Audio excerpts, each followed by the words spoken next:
Welcome to BIV Today, the business podcast from Business in Vancouver's newsroom. I'm Kirk, LaPointe, publisher and editor-in-chief. Well, last night we had leaders' discussion. I tend not to think of them too much as debates. They're more discussions. It wasn't quite a Trump-Biden kind of experience. It was a much better experience, quite civil, among the three leaders of the major parties. And Tyler Orton, our journalist in our BIV newsroom, is joining me along with Mario Canseco. Mario joins us quite a lot on our podcast to talk about research and do a little bit of punditry. And he's the president, of course, at Researchco, a public research firm here in Vancouver. Good to have you both. Thanks so much, Kirk. Can we just avoid the term knockout punch? Like that's just so 20th century. But let's get your thoughts on who did well, and who didn't do well. What do you think, Tyler? Yeah, well, I'm thinking about who came in with maybe the most to gain from this. And I think potentially you've had 3 years of Andrew Wilkinson have the potential to get more of that name recognition out there. I don't think anyone would say that he performed poorly. I think he was very articulate. And I just wonder, though, does he change any minds after this performance? I wonder if a lot of people maybe just weren't as gripped to him the way that you're supposed to be when it comes to kind of a big political personality. Yeah, Mario, what do you think? Well, I think there was an opportunity to establish an emotional connection when it came to Andrew Wilkinson. You know, he was the one who needed to establish it because he's trailing, because it's been a difficult situation for the BC Liberals. And I don't think he found that opportunity to connect in a different way. He was articulate at times. I think there were moments when he was very critical of certain things that the BC NDP government has done. But it wasn't enough to make a lot of undecided voters look at the Liberals as the party they would give a second chance to. In that sense, I thought it was a missed opportunity. He could have had a much better debate if he had established that emotional connection. The format itself appeared to weaken the nature of some of these debates in that they weren't really able to tangle terribly long with each other. And I thought Shachi Kurl, as the moderator, did very well in keeping them from talking past each other. But in a way, Mario, did that hurt Andrew Wilkinson in the inability for him to really get into John Horgan's skin a bit? There was definitely a situation where he was uncomfortable, especially when he was talking, and there were times when John Horgan was saying, that's not true, that's nonsense. They couldn't really tangle as much as they could. But I also thought it was an interesting situation when he was able to ask a question to Sonia Furstenau.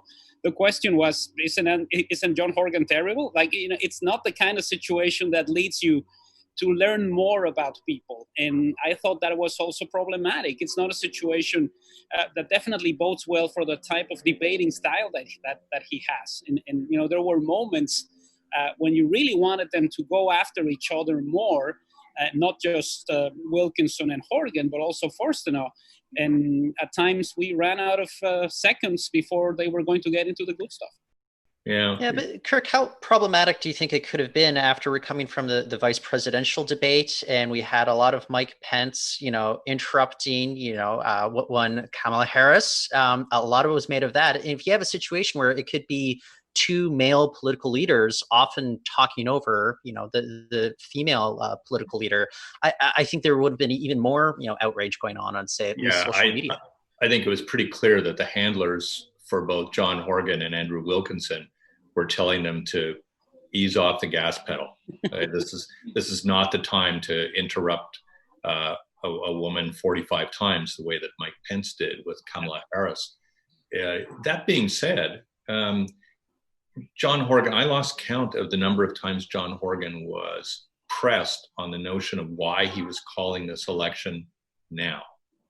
Did you get an answer, either one of you, last night that felt credible? Well, he mentioned again and again that he grappled with it. I don't think that the argument has really evolved beyond what it was when this election first was called. And I still think it's a major issue for a lot of voters. And I don't know if it's quite been justified in their minds up until this point. Yeah, Mario? Well, it hasn't really dented his status. I think that's ultimately one of the issues that the BC Liberals are facing, especially now that we only have a few days left before the end of the campaign. We did not see a lot of people looking at John Horgan differently. His numbers didn't drop dramatically as a result of the election call. And trying to reestablish the fact that the election is happening in the middle of this pandemic when it hasn't really been successful was probably not the best course of action yesterday. We haven't seen the movement. We haven't seen voters looking at the BC Liberals as an option if they voted for the NDP or the Greens in the past, yet they continue to insist that the one issue that we need to focus on is the fact that this election is happening. You know, it's the same playbook from 2 weeks ago and you're still losing the match. Has any ballot box issue emerged, Mario? Well, I think there's a combination of things. So one thing that has been fascinating looking into our numbers is that it's definitely generational. It's housing if you're younger, it's the economy and jobs if you're middle-aged, and it's healthcare if you're over the age of 55. So there's no salient issue. This isn't the same situation we had back in 2017 when it was housing all the way through, or 2009 in an election that happened right after the global financial crisis. So it's different this time around. And I think that's also one of the reasons for the leaders to be talking about certain things differently than they would if we had a salient issue. Yeah, you're quite right. I'm quite worried about housing. Now, Sonia Furstenau was the least known of any of the three, of course. How do you think she acquitted herself, Tyler? I was, if you asked me a couple months ago, you know, what was the most high profile nature of Sonia Furstenau, I would not have been able to name anything at this point. I think a lot of people are walking away and listening to what her response was to the question about white privilege. And I think that struck home with a lot of people, recognizing about, you know, what her own child would possibly have to go through if she was a person of color and they encountered a police officer, versus the responses that we got from one John Horgan and one Andrew Wilkinson, where, you know, one person doesn't even see color and the other person had a baby named after him. Like, those are real head scratchers there. And I think she really kind of rose to, you know, the top, especially with that answer. And it seemed earnest and it seemed very genuine coming from her. It didn't seem like political speak at all. Yeah, Mario? Well, I thought it was a great answer from her, especially for somebody who has been relatively new to the game, somebody who was thrown into this campaign at the later stages, probably without the expectation that she would be facing all of this scrutiny so quickly. Yeah, within days, it felt like. Yeah, exactly. Yeah. But, you know, when that question was asked, the one thought that kept coming to my mind is, how would this election look with a different BC Liberal leader? How would this election look with Diane Watts standing on that podium or Michael Lee standing on that podium?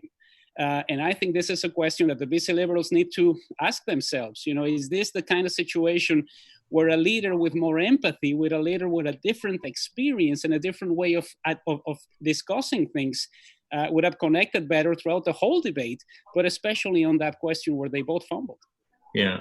And that question, I thought, might have been the most stark question I've seen in any of the debates this year on either side of the border in terms of politics. What I wonder is, how is a politician not prepared in 2020 to answer a question like that, Tyler? I was genuinely kind of puzzled by that very question as well. It seems as if both Wilkinson and Horgan were caught off guard that this would be top of minds of the minds of our province. And you just look at how diverse this province is. It's not like it's something coming into the middle of nowhere. You've had the BLM movement, you know, the demonstrations that take place here in Vancouver. It's top of mind for everybody. And so for them to be so caught off guard by that, I was genuinely puzzled. Yeah, Mario? It's true. I think Tyler's right. You know, it's not a situation where you don't know that this is going to be happening. And especially because of everything that we've seen over the past few months, you know, for all of the debate preparations that they were supposed to be having, this is an issue that has to come out genuinely. And I think that is ultimately what makes Sonia Furstenau's answer so brave. You know, she was talking about it from the standpoint of somebody who knows what this means, who has talked to other people who have faced similar situations. They both came up as, you know, certainly not being in tune with the realities that we're facing.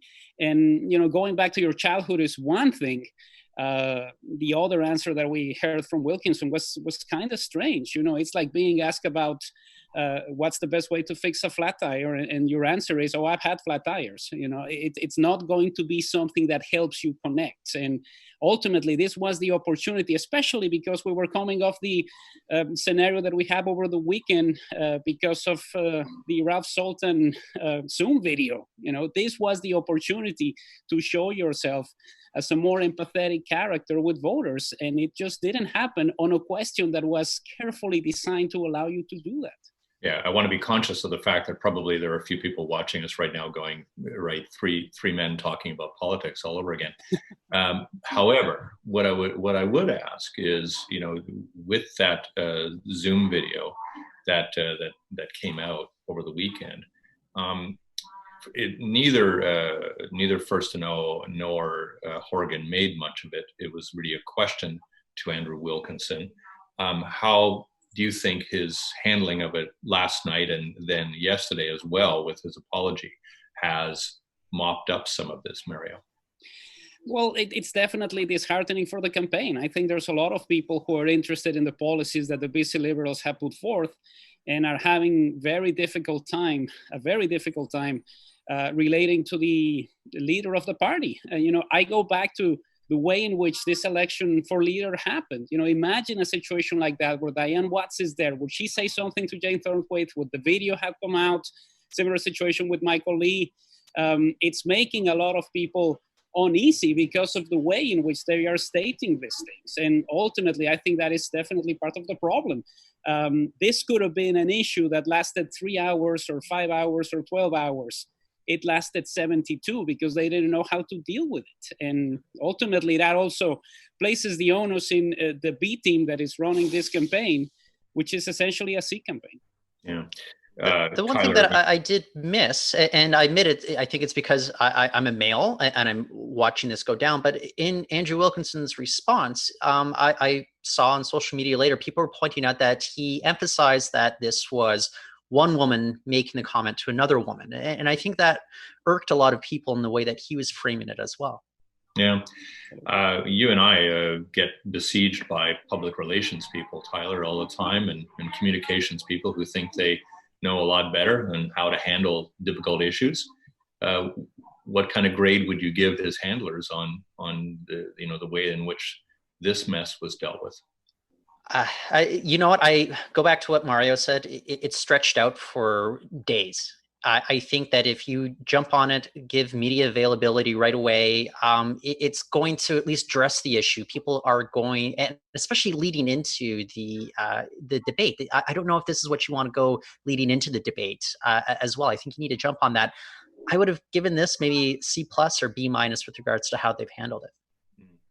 Let's look. We've got about a week and a half left in this campaign still, and it's not a typical campaign. Obviously, there's not a lot of no handshaking going on. I think yet to see any photographs of any hands being shaken, but it's the kind of thing where now we're not going to really get much more access to these leaders and to their parties terribly much over the next days and leading up to the 24th.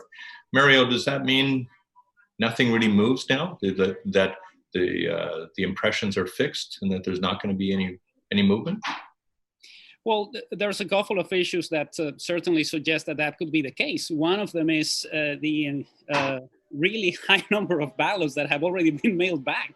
Yeah. You can't really change your mind. I mean, there's a way in which you could change your mind, but if all of those votes are out there, then it's not really going to matter if there's some weird announcement happening over the next couple of days that is geared towards making people decide. The level of undecideds that we've had in the Researchco surveys, which are of likely voters, has been dropping. So it's not a situation where the more this campaign progresses, you have a larger number of residents who don't know where to go. And I think the other issue that is quite complex is the platforms were just announced recently, particularly the one from the BC Liberals. So you're losing a little bit of time because there's only a few days left. People may have already voted, and you're not really doing much to move the needle. So it's definitely more complicated than the elections past, where you could still get away with an announcement 24 hours before people voted. Yeah, I mean, Tyler, you know the history of these debates. Sometimes they actually do move the needle. Sometimes they do generate momentum, one way or the other for a campaign. In bearing in mind what you saw last night, does that create any momentum for anybody? At this point, my best guess is you'll have some on the fence voters debating between NDP and Greens, and maybe a lot of them like what they saw with this brand new leader in Sonia Furstenau. I just don't know if Wilkinson was able to gain that much more traction at this point. I don't know if he's the one. He needed those undecided voters, and I don't know if he's able to sway them. Even though I thought it was a perfectly fine debate performance from him. I don't think he really biffed too many things. Yeah, it was an awfully quiet, polite Canadian 90 minutes, wasn't it? It was refreshing. It was, yeah. Well, yeah. Frankly, the bar was set way too low after Trump-Biden won, so it would have been hard to eclipse that. Yes. Quite right. I don't think there's enough bile among the three of them to do that. Anyway, good talking to you both. Thanks a lot for your help today. Thank you. Thanks so much, Kirk. You've been watching BIV Today. I'm Kirk LaPointe, publisher and editor-in-chief at Business in Vancouver. We'll see you again.